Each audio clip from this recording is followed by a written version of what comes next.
इसके top 30 objective question देखेंगे, जिसके थ्रू आपको पता चलेगा कि हम लोग जो है, और इसके साथ साथ हम जो है बुक का सारा प्रश्न जो सब्जेक्टिव हो सकते थे उसको एकदम जो है उचित आंसर के साथ जो लेकर के आए हैं। हेलो जी, तो कैसे हैं आप सभी। उम्मीद है सब लोग अच्छे होंगे और बिल्कुल मस्त और स्वस्थ होंगे और अच्छे ढंग से अपने पढ़ाई को कर रहे होंगे। आज के इस वीडियो में हम लोग क्लास 12 हिंदी का जो चैप्टर है कविता के बहाने और बात सिद्धि थी पर कुंवर नारायण के द्वारा लिखा गया, इसके टॉप 30 ऑब्जेक्टिव क्वेश्चन देखेंगे, जिसके थ्रू आपको पता चलेगा कि हम लोग जो है पूरा का पूरा जो है चैप्टर जो है रिवीजन कर पाएंगे। और इसके साथ साथ हम जो है बुक का सारा प्रश्न जो सब्जेक्टिव हो सकते थे उसको एकदम जो है उचित आंसर के साथ जो लेकर के आए हैं। तो उम्मीद करेंगे, आशा करेंगे कि आप इस वीडियो में लास्ट तक बने रहेंगे और पूरा का पूरा लेक्चर का जो है आनंद लेंगे और आप लोग जो है अच्छे ढंग से जो है अपने पढ़ाई को आगे बढ़ाएंगे। देखिए, पहला आपके सामने क्वेश्चन है मेरे दोस्त कि कविता के बहाने कविता कवि के किस काव्य संग्रह से ली गई है। तो ये बच्चे इन दिनों से लिया गया है, आप सभी को पता होगा। तो कविता के बहाने जो है किन से लिया गया है, इन दिनों से। फिर उसके बाद जो सेकंड क्वेश्चन आपके सामने है कि कुंवर नारायण का जन्म जो है कब हुआ था। तो कुंवर नारायण का जन्म जो है वो 19 सितंबर 1927 में हुआ था। तो यहाँ पे ऑप्शन जो है बी सही हो जाएगा, 19 सितंबर 1927। चलिए, अगला क्वेश्चन आपके सामने है कि बात सिद्धि थी पर कवि के किस काव्य संग्रह से संकलित है। तो बताइए बच्चे, ये बात सिद्धि थी पर जो है ये कोई दूसरा नहीं, यानी कि ऑप्शन नंबर डी से जो है संकलित है। तो कोई दूसरा नहीं से बात सिद्धि थी पर लिया गया है।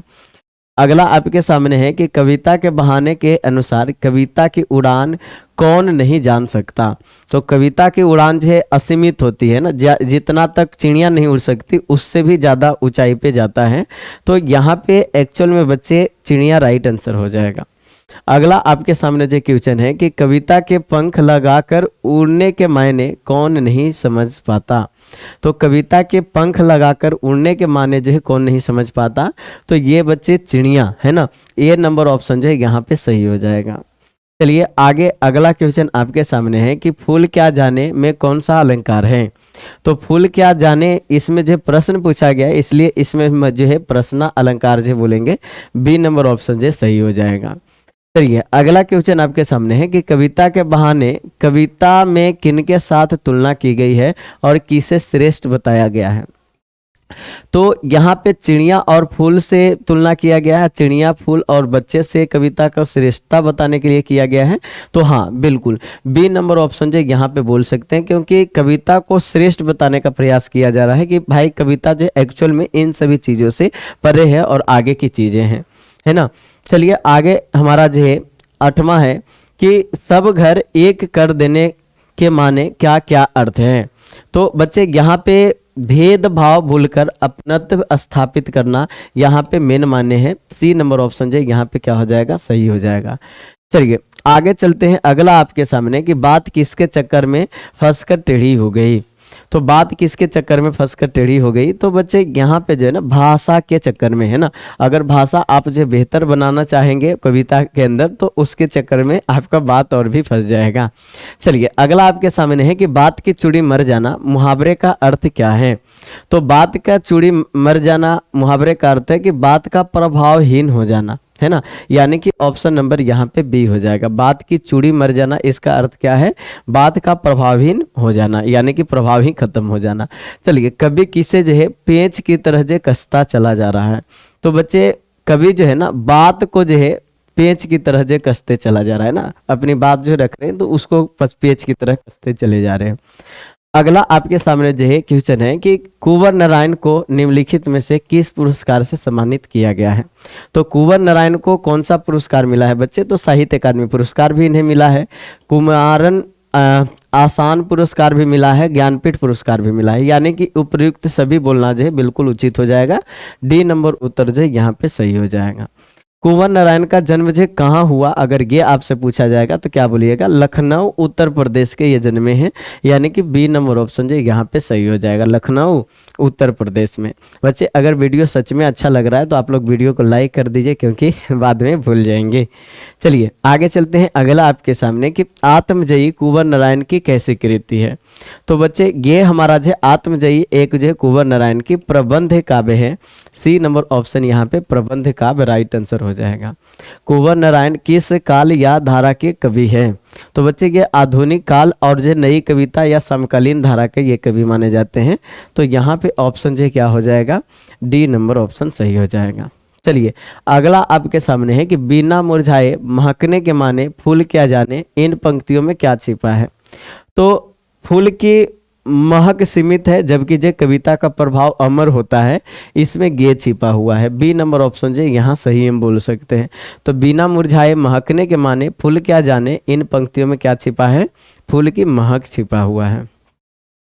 चलिए आगे चलते हैं। कविता एक जे खेल है बच्चों के बहाने, इस पंक्ति में क्या तात्पर्य है। तो बच्चों के खेल की कविता में बंधनों का कोई सीमा नहीं होता, उसी तरह से बच्चे यहाँ पे बच्चों के खेल की तरह ही कविता में भी बंधन का कोई सीमा नहीं होता। बी नंबर उत्तर जो सही हो जाएगा। अगला आपके सामने क्वेश्चन है कि बात सीधी थी पर कविता में कवि ने किस पर करारा व्यंग किया है ना। तो ये किस पे किए हैं करारा व्यंग, की भाषा की बनावट और जो आडंबरपूर्ण शैली जो है अपनाते हैं लोग, उस पे जो है खास करके ये जो है व्यंग किए हैं ना। बताएं कि भाई ये गलत बात है, आप जो सोच रहे हैं कि हम भाषा बनाने के चक्कर में ये काम कर रहे हैं, तो ये बिल्कुल गलत है। भाषा की बनावट नहीं की जानी चाहिए। अगला आपके सामने है कि बात कवि के साथ किसके समान खेल रही थी।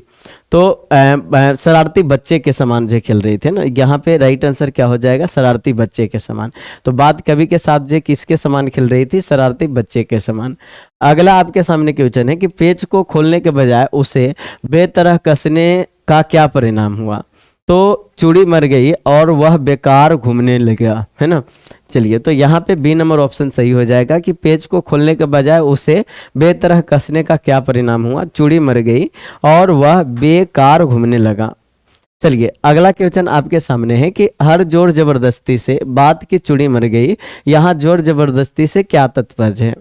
तो शारीरिक बल का प्रयोग या भाषा को जबरन क्लिष्ट और जो है चमत्कारी बनाने का प्रयास। तो हर जोर जबरदस्ती करने का मतलब यही है कि आप जबरदस्ती जो है भाषा को क्लिष्ट और जो है चमत्कारी बनाने में लगे हुए हैं। बी नंबर यहाँ पे उत्तर सही हो जाएगा। चलिए आगे चलते हैं। कुंवर नारायण की मृत्यु कब हुई, है ना। ये दुनिया को छोड़ करके कब गए, तो 15 नवंबर 2017 की बात है। उस समय जो है इनकी जो है मृत्यु होती है ना।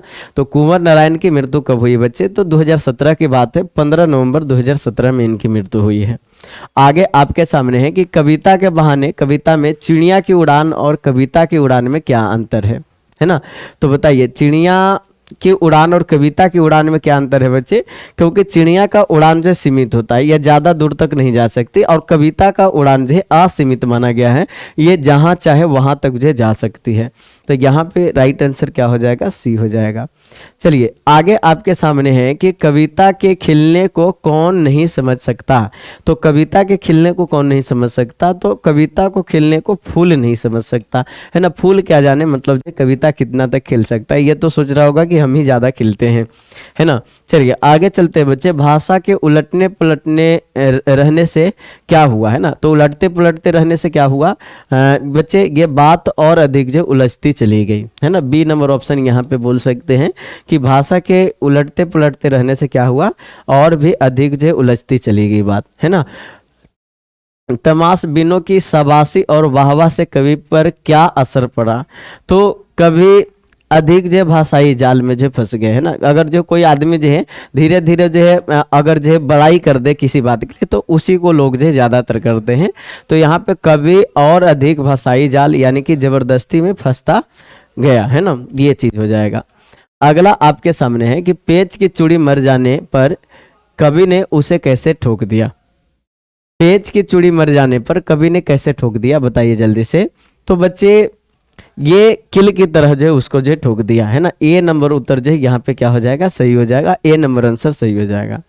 चलिए आगे चलते हैं। अगला आपके सामने कि भाषा को सहूलियत से बरतना का क्या अर्थ है। तो भाषा को सहूलियत से बरतने का अर्थ है बच्चे कि आप जो है भाव के अनुसार सरल, स्वाभाविक और जो है उपयुक्त भाषा का प्रयोग करना है ना, तब जो है आप जो है भाषा को जो है सहूलियत जो है बरतिएगा। बी नंबर ऑप्शन सही हो जाएगा। चलिए आगे चलते हैं। अगला आपके सामने कुंवर नारायण अज्ञेय द्वारा जो है संपादित किस सप्तक के कवि थे? तो ये तीसरा सप्तक जो कुंवर नारायण के द्वारा जो है ये लिखे हैं, संपादित किए हैं, है ना। तो सी नंबर ऑप्शन जो है यहाँ पे सही है। संपादित कहने का मतलब बच्चे यहाँ पे लिखने का अर्थ एडिट करना होता है ना, कि उसमें जो कमियां हैं उसको सुधार देना, ये हमारा। तो ये अज्ञेय साहब के ये जो है तीसरे सप्तक को जो है एडिट किए थे। चलिए आगे चलते हैं। अगला, बात सीधी थी पर कविता का मूल संदेश क्या है? तो इसका मूल संदेश यही है कि बात को आप जो सहज और सरल रूप में कहना चाहिए, आडंबर से बचना चाहिए। ये नहीं कि मतलब जो बात को और भी घुमाते फिराते जो हार्ड करने के चक्कर में जा रहे हैं कि लोग इससे जो हमें अच्छा बोलेंगे। तो ये 30 थी आपके सामने ऑब्जेक्टिव क्वेश्चन। देखते हैं आप लोग जो 30 में से कितना जो बना पाए इसमें से, है ना। चलिए आगे चलते हैं। कविता के साथ वाले प्रश्न जो आपके पाठ्य पुस्तक में दिया हुआ है, प्रश्न संख्या 1 है कि इस कविता के बहाने बताएं कि सब घर एक कर देने के माने क्या है ना, ये आपसे पूछा गया है। तो आप क्या बोलेंगे? सब घर एक कर देने के माने का अर्थ है भेदभाव, परायापन और जो है आपसी सीमाओं को पूरी तरह समाप्त करके सर्वव्यापकता को अपनाना। जिस प्रकार बच्चे खेलते समय किसी घर या जाति वर्ग का भेद नहीं करते और सबको अपना मान लेते हैं, उसी प्रकार कविता भी बिना किसी सामाजिक भेदभाव के सभी पाठकों को समान रूप से आनंद देती है और सबको आपस में जोड़ती है। यानी कि आपका क्वेश्चन क्या पूछा गया था कि इस कविता के बहाने बताएं कि सब घर एक कर देने के माने, है ना, इसका अर्थ जो मेन रूप से क्या था? तो सब घर एक कर देने के माने का अर्थ था कि भेदभाव, परायापन और जो आपसी सीमाओं को पूरी तरह से समाप्त करके और सर्वव्यापकता को अपनाना चाहिए। यानी कि सबको एक जैसा मतलब जो मानने को अपनाना चाहिए। जिस प्रकार बच्चे खेलते समय किसी घर का जाति वर्ग भेद नहीं करते और सबको अपना मान लेते हैं, उसी प्रकार कविता भी बिना किसी सामाजिक भेदभाव के सभी पाठकों को समान रूप से आनंद देती है और सबको आपस में जोड़ती है, ऐसा इनका कहना है। तो उम्मीद है कि इसका उत्तर आप जो लिख देंगे। फिर जो दूसरा प्रश्न आपके सामने है कि उड़ने और खिलने का कविता से क्या संबंध बनता है ना। तो उड़ने और खिलने का क्या संबंध बनता है? कविता का उड़ने और खिलने से गहरा प्रतीकात्मक संबंध है। मन के उच्च भावों और कल्पनाओं के सहारे कविता असीमित आकाश में उड़ान भरती है। वहीं शब्दों और अर्थों के सुंदर संयोजन से कविता फूल की तरह खिलकर समाज में अपनी वैचारिक सुगंध बिखेरती है।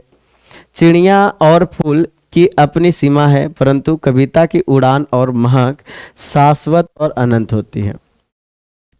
तो कविता का उड़ने और खिलने से गहरा प्रतीकात्मक संबंध है भाई, है ना, ध्यान में रखिएगा। क्योंकि मन के उच्च भावों और कल्पनाओं के सहारे कविता असीमित आकाश में उड़ान भरती है ना, और वहीं शब्दों और अर्थों के सुंदर संयोजन से कविता फूल की तरह से खिलकर समाज में अपनी वैचारिक सुगंध बिखेरती है। चिड़िया और फूल की अपनी सीमा है, परंतु कविता का उड़ान महक जो है शाश्वत और अनंत होती है, अनंत तक असीमित उड़ सकती है। चलिए आगे, कविता और बच्चे को समांतर रखने के क्या कारण हो सकते हैं, है ना। तो कविता और जो बच्चों को क्यों समांतर रखा गया, एक जैसा क्यों माने कि मतलब जो कविता भी और बच्चा दोनों जो लगभग जो एक समान होते हैं, इसके पीछे क्या रीजन है? तो कविता और बच्चों के समांतर रखने का मुख्य कारण दोनों का बंधन मुक्त और निष्कपट स्वभाव है। जिस प्रकार बच्चों के खेल में कोई निश्चित सीमा, नियम या परायापन नहीं होता और वे खेल खेल में सबको एक कर देते हैं, ठीक उसी प्रकार कविता भी शब्दों को ऐसा रचनात्मक खेल है जो समय, देश और समाज के तमाम बंधनों के भेदभाव से ऊपर उठकर हर व्यक्ति को अपनाती है। तो कविता और बच्चे को समांतर रखने के क्या कारण हो सकते हैं?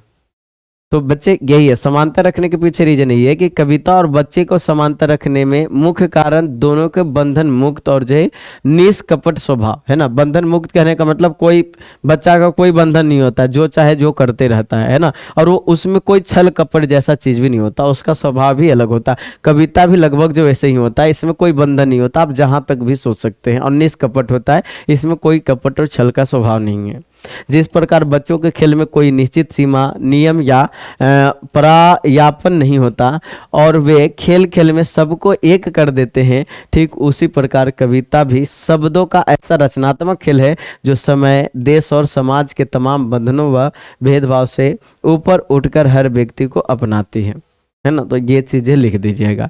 चलिए अगला प्रश्न है आपके बुक में कि कविता के संदर्भ में बिना मुरझाए महकने के माने क्या होते हैं। तो कविता के संदर्भ में अगर बोलेंगे तो फूल की प्रकृति है, वह खिलता है, सुगंध बिखेरता है और कुछ समय बाद मुरझाकर नष्ट हो जाता है। इसके विपरीत कविता एक बार रचे जाने के बाद सदियों तक बिना मुरझाए अपने विचारों और रसों की सुगंध बिखेरती रहती है। वह कालजयी होती है और पीढ़ी दर पीढ़ी पाठकों के दिलों को आनंदित करती रहती है। यही बिना मुरझाए महकने का वास्तविक अर्थ है। तो कविता के संदर्भ में बताना था तो फूल की प्रकृति है, वह खिलता है, सुगंध बिखेरता है और कुछ समय बाद मुरझाकर नष्ट हो जाता है। इसके विपरीत कविता एक बार रचे जाने के बाद सदियों तक बिना मुरझाए अपने विचारों और रसों को सुगंध बिखेरती रहती है। वह कालजयी होती है और पीढ़ी दर पीढ़ी पाठकों के दिलों को आनंदित करती है, यानी कि मस्ती से भर देती है, खुशी से भर देती है। यही बिना मुरझाए महकने का वास्तविक अर्थ है। चलिए अगला प्रश्न है कि भाषा को सहूलियत से बरतने का क्या अभिप्राय है। तो भाषा को सहूलियत से बरतने का अभिप्राय है कि किसी भी विचार या कथ्य को अभिव्यक्त करने के लिए बहुत अधिक कठिन, जटिल या बनावटी शब्दों का सहारा न लेकर सरल, सहज और सबसे उपयुक्त शब्दों का प्रयोग करना। बात को केवल चमत्कारिक बनाने के लिए भाषाई जाल में फंसने के बजाय उसे इस तरह कहना चाहिए कि आम जनता तक संदेश आसानी से और जो है प्रभावी रूप से पहुंच सके। तो भाषा को सहूलियत से बरतने का क्या अभिप्राय है। तो भाषा को सहूलियत से बरतने का यही अभिप्राय है कि किसी भी विचार का या कथ्य का है ना, जो कहें है ना, उसको अभिव्यक्त करने के लिए या दूसरे के सामने रखने के लिए बहुत अधिक कठिन, जटिल और बनावटी शब्दों का सहारा न लेकर के है ना, इसको आप जो है और मुश्किल मत कीजिए। आप जो है सरल यानी कि आसान, सहज और भी मतलब जो आसान और सबसे उपयुक्त शब्दों का प्रयोग करना चाहिए। बात को केवल चमत्कारिक बनाने के लिए भाषाई जाल में फंसाने के बजाय या फंसने के बजाय इसे इस तरह कहना चाहिए कि आम जनता तक संदेश आसानी से और प्रभावी रूप से पहुंच सके। चलिए अगला क्वेश्चन है कि बात और भाषा परस्पर जुड़े होते हैं, किंतु कभी कभी भाषा के चक्कर में सीधी बात भी टेढ़ी हो जाती है। कैसे, है ना, यानी कि कथ्य यानी कि बात और माध्यम यानी कि भाषा हमेशा एक दूसरे से जुड़े होते हैं, परंतु जब कोई रचनाकार अपनी सीधी और सरल बात को अधिक विद्वत्तापूर्ण और जो है चमकीला बनाने की कोशिश करता है तो वह भाषा के कठिन और बनावटी जाल में फंसे जाता है और इस चक्कर में शब्दों के उलटने पुलटने से बात का मूल अर्थ, कसाव और गहरा प्रभाव पूरी तरह खो जाता है और सीधी बात भी अत्यंत जटिल हो जाती है। तो देखिए बच्चे, बात और भाषा परस्पर जुड़े होते हैं, ये बात तो आप समझ ही गए, किंतु कभी कभी जो है भाषा के चक्कर में सीधी बात भी टेढ़ी हो जाती है। कैसे, ये आपसे पूछा गया है। तो देखिए बात और भाषा हमेशा एक दूसरे से जुड़े होते हैं, परंतु जब कोई रचनाकार अपनी सीधी और सरल बात को अधिक विद्वत्तापूर्ण जो है चमकीला बनाने की कोशिश करता है तो वह भाषा के कठिन और बनावटी जाल में फंस जाता है। वो और भी मुश्किल बनाते जाता है अच्छा करने के चक्कर में और चमकीला करने के चक्कर में।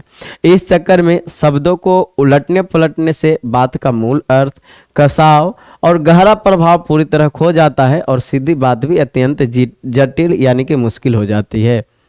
चलिए अगला प्रश्न है कि उचित बिंबों यानी कि मुहावरों से मिलान करें, है ना। चलिए बच्चे, तो यहाँ पे क्या है, देखिए इसमें जो दिया गया है, बात की चूड़ी मर जाना, तो बच्चे यहाँ पे बात की चूड़ी मर जाना, इस मुहावरे का अर्थ है कि बात का प्रभावहीन हो जाना, इससे मिला दीजिएगा, है ना। सही उत्तर जो इधर दिया हुआ है कि नहीं। बात की पेच खोलना, बात को सहज और स्पष्ट करना, इसमें मिला दीजिएगा, है ना। आप बुक में जो मिलान कर दीजिएगा। बात को शरारती बच्चे की तरह खोलना, तो बात को पकड़ में ना आना, इसका हो जाएगा उत्तर, है ना। पेंच को कील की तरह ठोक देना, बात को कसाव का ना होना, ये जो है यहाँ पे बोल सकते हैं। बात का बन जाना, कथ्य और भाषा का सही सामंजस्य बनना, ये मिला देंगे। तो मिलान करें, इससे जो है मिला लेंगे। व्याख्या करें में सब प्रसंग व्याख्या कीजिए। जोर जबरदस्ती से बात की चूड़ी मर गई और वह भाषा के बेकार घूमने लगी, यानी कि भाषा में बेकार घूमने लगी। चलिए अब इसको जो समझने का प्रयास करते हैं। संदर्भ एवं जय प्रसंग।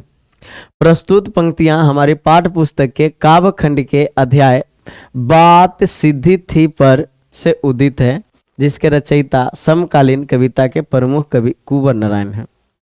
इन पंक्तियों में कवि ने अपनी बात को जबरन चमकीला और कठिन बनाने के कारण उत्पन्न हुए दुष्परिणामों पर करारा व्यंग्य किया है।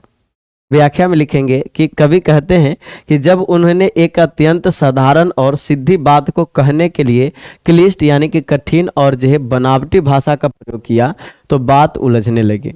उसे सुलझाने के प्रयास में जब भाषा के साथ और अधिक जोर जबरदस्ती की गई तो बात का मूल प्रभाव और अर्थ पूरी तरह से नष्ट हो गया। कवि ने यहाँ पेंच का सुंदर रूपक लिया। जिस प्रकार किसी पेंच को बिना समझे जबरदस्ती कसने से उनकी चूड़ी मर जाती है और वह पेंच बेकार होकर केवल गोल गोल घूमने लगता है पर कोई कसाव पैदा नहीं करता, ठीक उसी प्रकार बनावटी और आडंबरपूर्ण शब्दों के प्रयोग से बात की गरिमा और ताकत समाप्त हो गई। वह बात केवल शब्दों के भाषाई जाल में अर्थहीन होकर बेकार भटकती रह गई। श्रोताओं पर उसका कोई वास्तविक असर नहीं पड़ा, है ना। तो ये चीज़ें जो है आप जो समझ रहे होंगे। चलिए आगे है कविता के आसपास से। हालांकि इसका जो क्वेश्चन आपको जो ज़्यादातर नहीं पूछा जाता, लेकिन फिर भी हम जो इसलिए बता रहे हैं क्योंकि आपको अगर क्वेश्चन पूछा जाएगा तो आप जो कैसे बनाएंगे। तो देखिए पहला क्वेश्चन है कि बात से जुड़े कई मुहावरे प्रचलित हैं, कुछ मुहावरे का प्रयोग करते हुए लिखें। तो देखिए भाषा में बात शब्द को लेकर कई प्रसिद्ध मुहावरे प्रचलित हैं जो अभिव्यक्ति को धार देते हैं। पहला यह है कि बात बढ़ाना यानी कि बहस करना, यह मुहावरे का अर्थ है। हमें छोटी छोटी बातों पर आपस में बात नहीं बढ़ानी चाहिए, है ना, ये है कि नहीं, बहस नहीं करना चाहिए, ये चीज़ को है। दूसरा आपके सामने है कि बात की धनी होना यानी कि वादे का पक्का होना। हमारे दादाजी अपनी बात के धनी हैं, जो कहते हैं वह करते हैं, है ना। तीसरा आपके सामने बात काटना, इसका मुहावरा है बीच में बोलना। तो बड़ों के बोलते समय बीच में बात काटना अशिष्टा होती है, यानी कि शिष्ट लोग नहीं माने जाएंगे, आचरण आपका जो है नहीं सही माना जाएगा। चलिए आधुनिक युग में कविता के संभावनाओं पर चर्चा कीजिए कि कविता के क्या संभावनाएं हो सकती है आधुनिक अभी मॉडर्न जमाना में। तो आज के अत्यधिक यांत्रिक औद्योगिक और जो है सोशल मीडिया के युग में भी कविता की संभावनाएं अत्यंत प्रबल है। यानी कि अगर जो देखा जाए तो आज भी लोग जो कविता को सुनना उतना ही पसंद करते हैं जितना पहले के लोग जो है करते थे, क्योंकि इसके पीछे रीजन है मनुष्य जब तक तनाव, अकेलापन और जो है भौतिकता की अंधी दौड़ में थक जाता है तब कविता ही उसके मानवीय भावों, संवेदनाओं और आत्मिक शांति को जीवित रखती है। आधुनिक माध्यमों जैसे यूट्यूब, ब्रॉडकास्ट ने कविता के पहुंच को जन जन तक और अधिक व्यापक बना दिया है ना। तो आधुनिक युगों के अनुसार जो है आपको बोलना था। चलिए अगला प्रश्न है कि सुंदर है सुमन विहंग सुंदर, मानो तुम सबसे सुंदरतम। पंत की इस पंक्ति के आशय को कविता के बहाने के बिंदुओं से तलाश करें।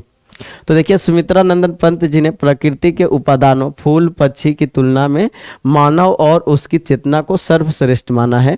कविता के बहाने पाठ में भी कवि कुंवर नारायण यही दर्शाते हैं कि चिड़िया की उड़ान और फूल के खिलने की एक भौतिक सीमा है। वे प्रकृति के नियमों से बंधे हैं, परंतु मनुष्य के मन की कल्पना, उसके भीतर का बच्चा और उसकी रची हुई कविता असीमित संभावनाओं से भरी है, जो समय और स्थान की हर सीमा को पार कर जाती है। इसलिए मानवीय रचनात्मकता को सर्वश्रेष्ठ मतलब जो माना जाता है, सर्वश्रेष्ठ है है ना। तो उम्मीद करेंगे कि आपको जितना भी बुक का प्रश्न था इसमें जो है सारा इंक्लूड कर लिए, और जो भी प्रश्न थे सबको हम जो है करा दिए। तो हम लोगों ने देखा कविता के बहाने, जो कि कुंवर नारायण के द्वारा लिखा गया, ये बहुत ही बेहतरीन कविता आपके सामने थी। और उसके बाद जो है बात सिद्धि थी, पर उसका भी क्वेश्चन आंसर को हमने जो है परोसा है ऑब्जेक्टिव और सब्जेक्टिव के थ्रू। हमने कोशिश किया है कि आपको पूरा का पूरा चैप्टर का थीम मिल जाए। आशा करेंगे, उम्मीद करेंगे कि ये वीडियो आपको बहुत अच्छा लगा होगा। अगर अच्छा लगा है तो महाशय आप जो वीडियो के नीचे कमेंट्स करके बता भी दीजिए कि आप लोगों को ये वीडियो कैसा लगा। बाकी मिलते हैं अगले वीडियो में अगले नए अंदाज के साथ। जय हिंद।